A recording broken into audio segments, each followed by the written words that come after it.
Hi, and welcome to Face to Face. I'm your host, Zach Riddle. Thank you for joining us. This evening we'll be talking about sex, the dangers that come with it, and what some Purdue institutions are doing to address those risks. Joining me tonight at the table is the Assistant Director of Nursing and Quality Manager at the Purdue Student Health Center, which you probably know as PUSH, Purdue alumna Karla Sigo. Thanks for joining us, Karla. Thank you. And also joining us at the table is a senior in the Biochemistry Department of the College of Agriculture. He previously interned at a DC-based nonprofit that's dedicated to public health, and he currently interns at the Purdue LGBTQ Center. Charles Hawthorne, thanks for joining us. Thank you. All right, and thank you both for taking the time to address these very important issues. I think we should start by just getting to know you guys a little bit more. Yeah, so Karla, how long have you been at PUSH? So this is my 11th year at PUSH. I just started the new position as Assistant Director of Nursing in January. Prior to that, I worked in triage and medical clinic and allergy immunization areas, so I worked in a few areas there. So I really enjoy working at the health center, the population that we see there.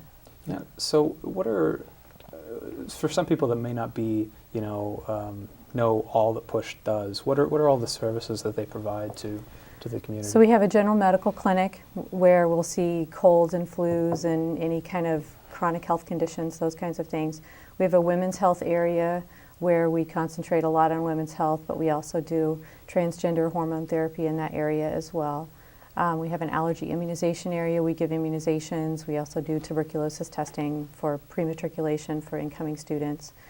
And then we have an urgent care or an extended care area where we see more immediate problems where someone's having an asthma attack, difficulty breathing, those kinds of things.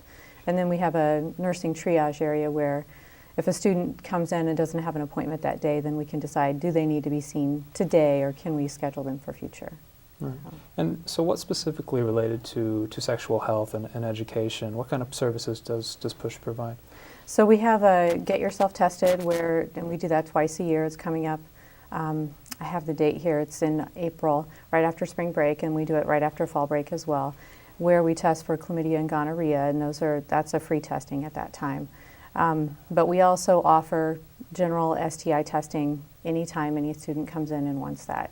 There's a fee for it, but it's based on health insurance and those kinds of things for the fees. Okay, perfect. And Charles, yep. You're a senior yes. now at Purdue, and what are you involved with? Oh, a lot of stuff. I never end. So currently I'm an intern with the Purdue LGBTQ Center. I work as a public health and diversity intern, helping bring more like health-related issues into a more diverse and inclusive light. When we talk about things like sexual education and safer sex, a lot of times it can not quite reach a lot of the people in the LGBTQ population because it's not targeted at them. So we're doing a lot of work to kind of revamp how we do this type of education so that we can reach those populations that we want. And then on top of that, I also am the president of a student organization, Purdue Queer Students of Color. So through that, we also do some work with just building community and building trust among people here at the campus to help get access to resources, access to things people need, so everybody can be happy and healthy. Yeah. So what are some of the services that the LGBTQ Center provides that maybe a lot of people aren't familiar with? Yeah, definitely. So one of the main things we definitely do is we just exist kind of as a space for a lot of LGBTQ students who might not be comfortable talking about issues or just hanging out in a lot of other spaces. And so we have drop-in areas where students can come in and hang out. We do like craft days. We call them Fabulous Fridays, where all day we'll have like snacks and crafts and stuff, and people can come in and just hang out. We also offer Safe Zone training, so that's coordinated through our office where we will actually do LGBTQ inclusion trainings for different groups, as well as we have standing ones that are free for anybody to sign up for and attend. We also do distribution of safer sex materials and just conversations that people may need to have about safer sex in the context of their own life.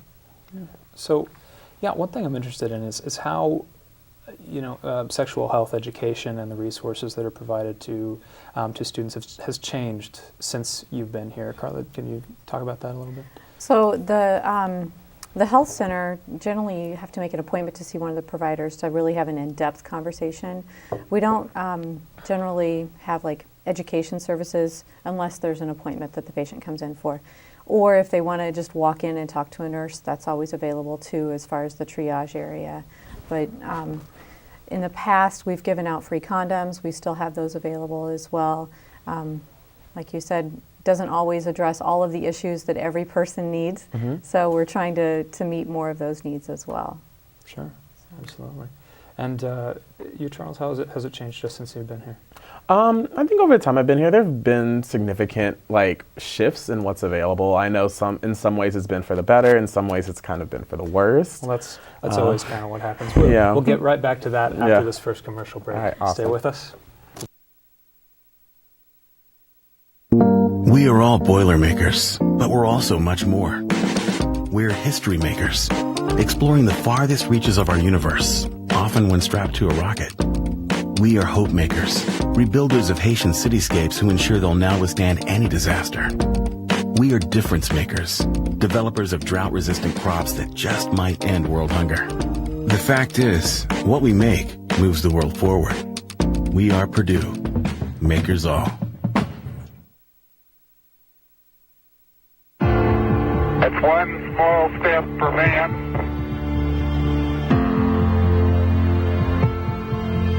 one giant leap for mankind.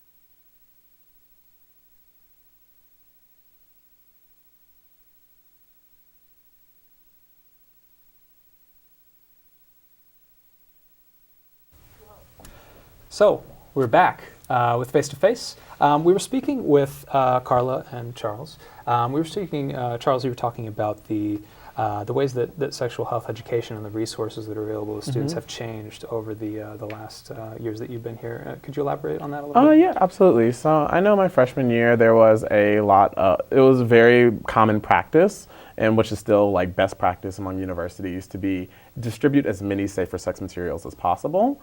It's always been the idea of, if you let people have stuff, you normalize it. So condoms stop being things that are this super crazy, weird thing that people have. Start being if you're sexually active, you should have condoms. You should be using them. I know that one of the recent things where it started coming into budget and who was funding it, people felt like it wasn't the most efficient way of using money. And so I know recently they switched over to more of a pay for condoms system. It's like a subsidized system that goes through the COREC now, which I don't personally agree with, because I feel like it is a barrier to access, and a lot of people don't seek out these resources. But currently on campus, I know you can still get free safer sex materials at Push, and also LGBTQ Center does have unlimited ones, and those are open to everybody. So it's not quite as many available resources as we would like, but if you are looking for safer sex materials, there are definitely places on campus that you can get them. Yeah. So let's talk about that issue. It's something that is large in the national debate, and at least it seems to me, and you'll have to correct me if I'm wrong or reductive on that, is that everybody's in agreement that contraceptives are good for the most part. For the most part. But the debate seems to lie in public funds being used for them, how they should be distributed, where they fit into a budget for a college or university or something like that. Can you elaborate a little bit on how Purdue deals with that? So as far as education or the safer sex materials? Materials, access to contraceptives. So I know in the past the health center had supplied just condoms, and then we had gone to where the student wellness office, which is part of PUSH, is in the COREC, and they do have the Right Fit program now, which is the pay system that was spoken about.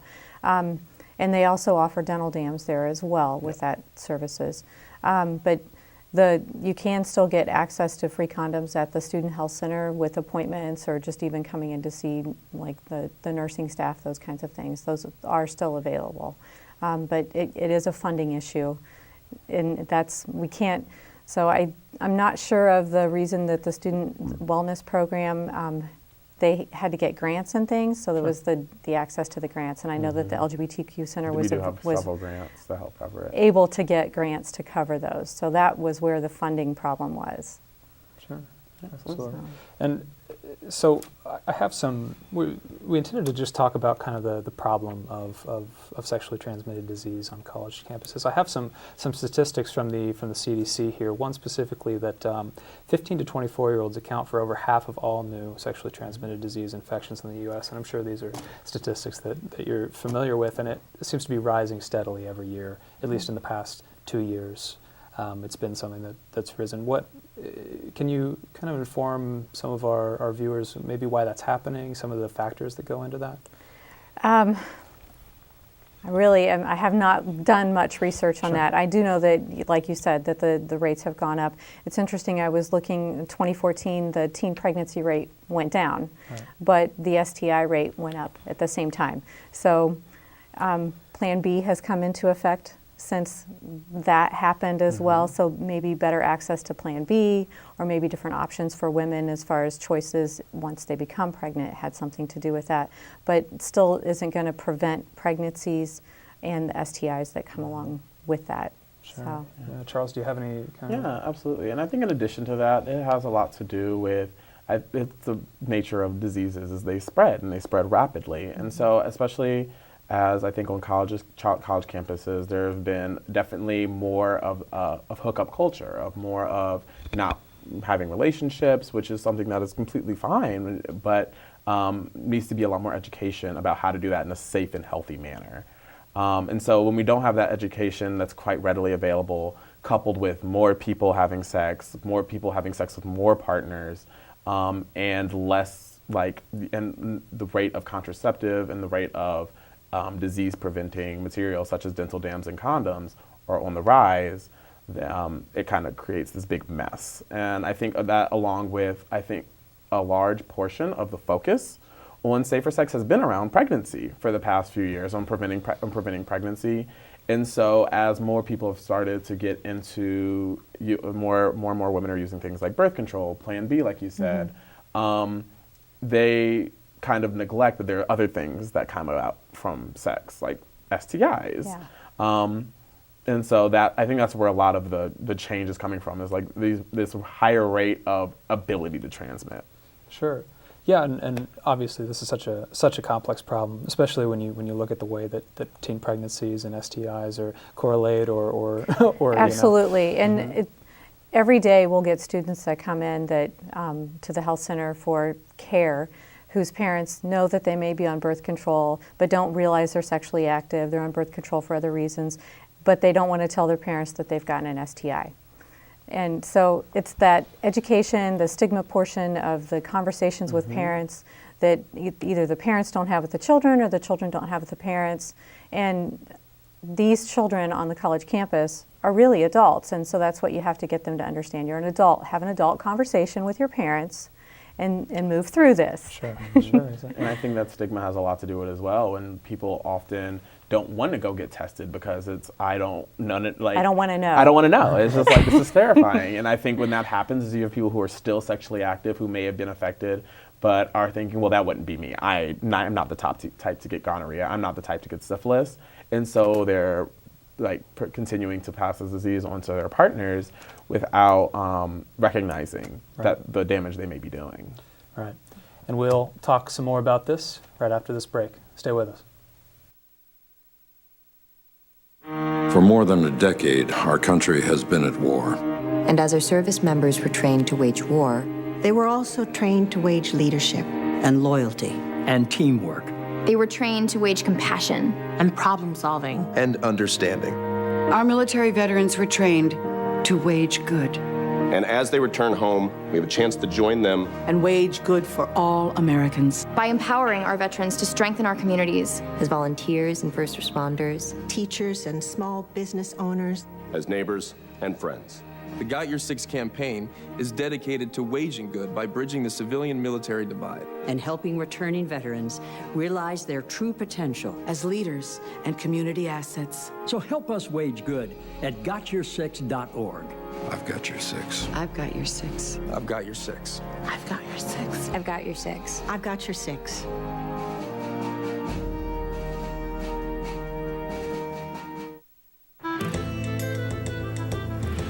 When people think of pirates, they usually think of this guy. or this guy, maybe even these guys. But what about these guys? Or this person here? Or this one here? Downloading and sharing copyrighted material without permission is piracy. Don't let what happened to these guys happen to you.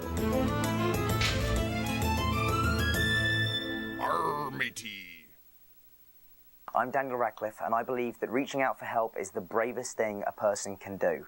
If you are struggling and need support, call the Trevor Lifeline at 1-866-488-7386. It's free and confidential, and trained counsellors are there to listen 24/7 without judgment. To learn more about the Trevor Project's life-saving work for lesbian, gay, bisexual, transgender, or questioning young people, go to thetrevorproject.org.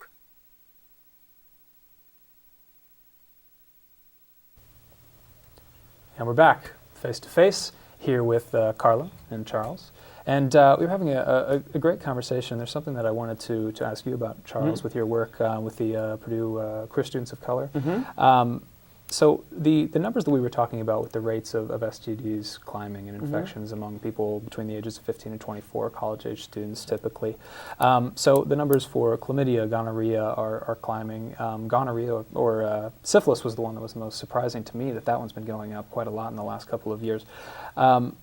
Even though those are, disproportionately affecting young people, it's also disproportionately affecting African Americans and people in the LGBTQ community. Can you elaborate a little bit on that? Oh yeah, absolutely. I think among the African American community, there does tend to be more conversation about sex, but it's not always in the best manner. I think there's a lot of, especially among the Black queer community, there's a lot of people who identify as bisexual. There's a lot of people who identify as, in a lot of different ways. That means that there's a lot of crossing between different populations, which I think a lot of times in cities, especially like Atlanta, and cities like Washington, D.C., and cities like Chicago, leads to STDs being spread very rapidly among friend groups, among populations that hang out together.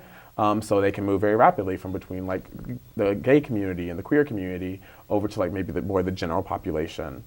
And there's a lot of efforts being put forth right now to kind of address that. There's a lot of projects happening in Washington, D.C. and in Atlanta that are kind of addressing the problem of we're not targeting the populations that we need to target. And some of that's funding. Some of that is we're not going out and reaching the people that need to be reached with this. A lot of it is we're not tailoring the materials and we're not tailoring the conversation to people that need to get it. Like I know one of the big issues in Washington, D.C. is we have even in Indiana, like especially in southern Indiana currently, where we're having a very big, there's been a lot higher usage of injection drug use.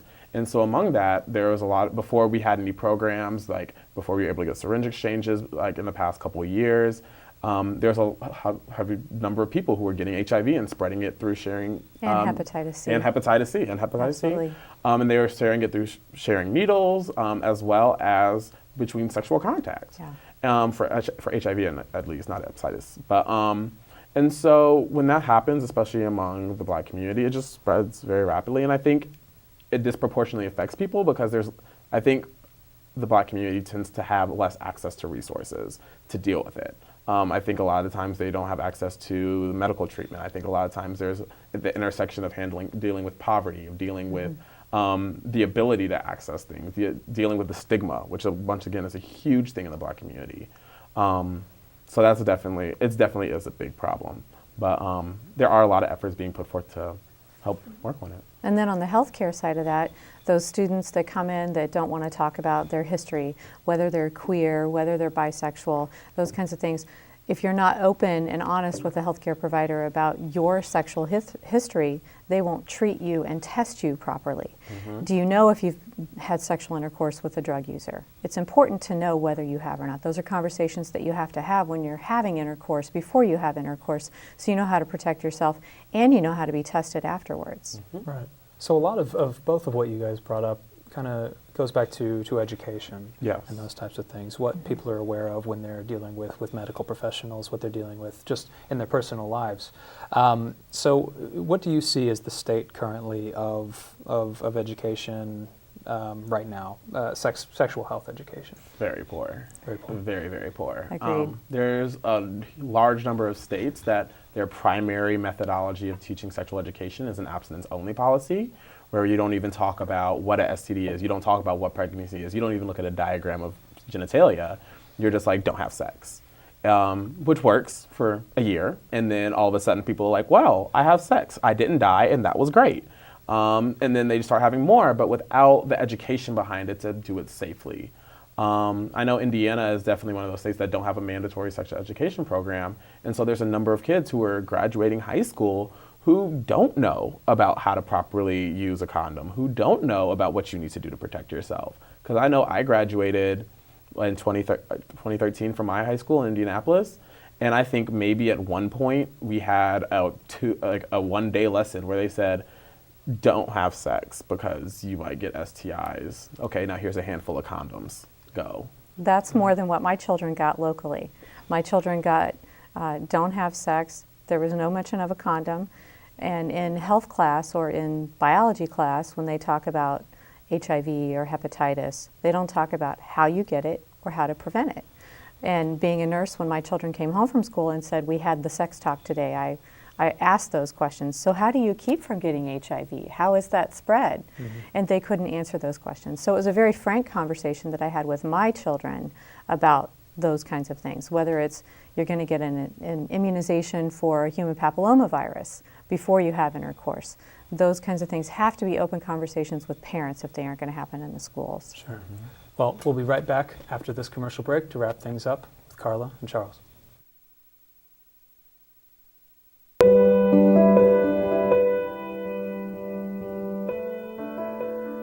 So the Brian Lamb School of Communication has a long tradition as a department of communication originally, so well over 100-year tradition. There has been communication here and the teaching of speech and organizational communication and other things for decades. We have a very vibrant, I think, curriculum for our students in 5 different areas of communication. It's everything from human relations and communication about relationships to public relations to communication within organizations to video production.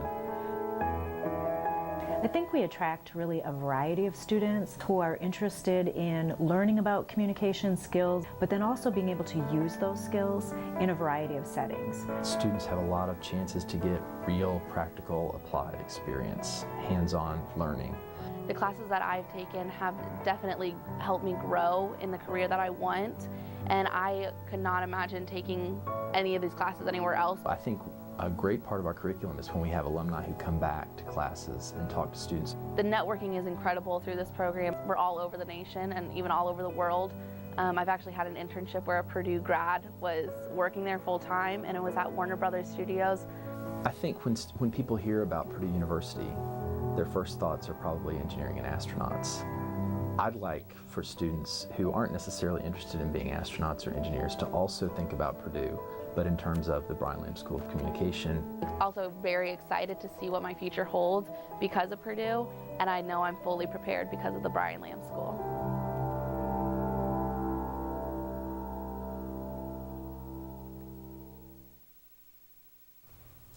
And we're back face to face with Karla and Charles. And this has been a great conversation. I feel like I've learned so much about this subject from speaking to both of you. So let's wrap things up by telling students what can they do, socially, a lot of these different factors that we've been talking about, and then we'll go with the medical perspective and what's been coming up on both sides. What can they do to have a healthier relationship with sex and just be healthier overall? I think in general, always start out with recognizing that sex is normal. Like, everybody is having it. I think it shocks people that you can have a conversation about this and it not be a weird thing. I think also it has a lot to do with when you're having sex, learn how to have conversations around it with partners. Don't just say, well, we're hooking up, we're doing this. Talk to them about their health. Talk to them about using safer sex methodologies, talk to them about using condoms. All that is really important to ensuring that you're going to be protecting yourself as well as you're protecting your partners. And then I think just in general, socially, just allow people to have a healthy mentality about it. I think a lot of times when we start talking about like horror culture, we start talking about people who have like a lot of sexual partners, those tend to be the people who are the safest. Because they learn how to take care of their bodies. They do use safer sex materials. And I think we can learn a lot from people because they have that experience there. So be willing to have those conversations with people, be willing to be open and talk about it so that you can like keep yourself safe. Sure. And Karla? Yeah, and from the health side, like you said, you have to have those conversations with your partners, and you have to have those conversations with your healthcare providers. The healthcare provider, the first thing they're going to start doing is asking you questions about your history. And if you don't give honest answers, they won't have the ability to treat you and test you the way that you need to be treated based on your history. Because a lot of the standards of care that they practice from have to do with the patient's history and sexual health. Sure. So, and what about the education side? in the education, any time a patient has a question about something, don't hesitate to ask a medical provider, especially if they want to know how something's spread, how something's prevented, because things like herpes and human papillomavirus, condoms won't protect against that. It's skin to skin. And so patients need to understand that and understand their risks, even if they're not having intercourse, if they're just cuddling. Yeah. And I think a big portion of it also is when you are seeking to learn more about these things, if you don't have access to a medical provider immediately, go to trusted sources. The internet is an amazing resource for stuff like this. CDC has a lot of CDC information. has tons of amazing resources that are very, very well organized, very well easy to access. Don't always rely on your friend next door to tell you whether or not you should get that mole checked out. Absolutely not. Don't wait on your friend to tell you like, oh, that looks a little weird. I don't know if that's healthy. Look into it, and if you're worried, it is almost always better to err on the side of caution. Go see a medical provider. And go don't see a wait. nurse. And don't wait. And don't wait until it's a problem. Sure. And Karla, what's coming up in the Purdue medical world that students can use to? Where you have the Get Yourself Tested program, like I mentioned earlier. It is April 23rd, and like I said, that's chlamydia, gonorrhea testing. And with the last one, we did some HIV testing as well. So I think that that's probably a portion of it. It is free. We're going to have signups for that online shortly. So look for that on the PUSH website and the portal when you log in. Mm-hmm. And we also have the HIV preventive medication, the Truvada, which is another good thing too. It's PrEP stuff, so that's medication that's always interesting for those who are at risk, who have partners that are HIV positive. So, mm-hmm. Yeah. And in the Purdue LGBTQ Center, anytime you need to get like condoms or lubricant, that's available. Our offices are open 8 to 5 Monday through Friday, so you can come through. We're in Schliemann Hall, room 230. Also, if you ever just want to kind of come up and hang out, learn more about LGBTQ history, LGBTQ things on campus, or just kind of talk to somebody about like sex, sexuality, any gender, anything you're kind of working through, or you need just a resource for a friend or a family member, we are definitely able to kind of help out with that. So for both of you, we have 1 minute left. Anything that you'd like to tell to any Purdue students or parents of Purdue students watching? Come in, ask questions, have open conversations with both your parents and your medical providers. And parents can't get access to the student's health record unless the students give permission for that. So that's another thing, that students don't have to be worried about parents seeing things. They can decide to give access to that or not. Absolutely. Or to file with their insurance. Sure. Yeah. Charles, any last advice? I would just say educate yourself. Be happy, learn about your body, learn about the people you are engaging in sexual acts with, and just like protect yourself. It's not as hard as you think it is, and it's just a lot of times really a focus on making sure that you're taking care of yourself and you're doing the best so you can live a happy and fulfilling life. Yeah. Well, that's all what we want to do. And I'd like to thank you guys again for coming and talking mm-hmm. about these very important issues. Thanks for having us. I've learned so much about all of these different things. Mm-hmm. And if someone is interested in learning more about these things, obviously you can visit Charles Hawthorne at the LGBTQ Center and Karla Sigo at the Purdue Student Health Center. We'll see you next week on Face to Face. I'm Zach Riddle.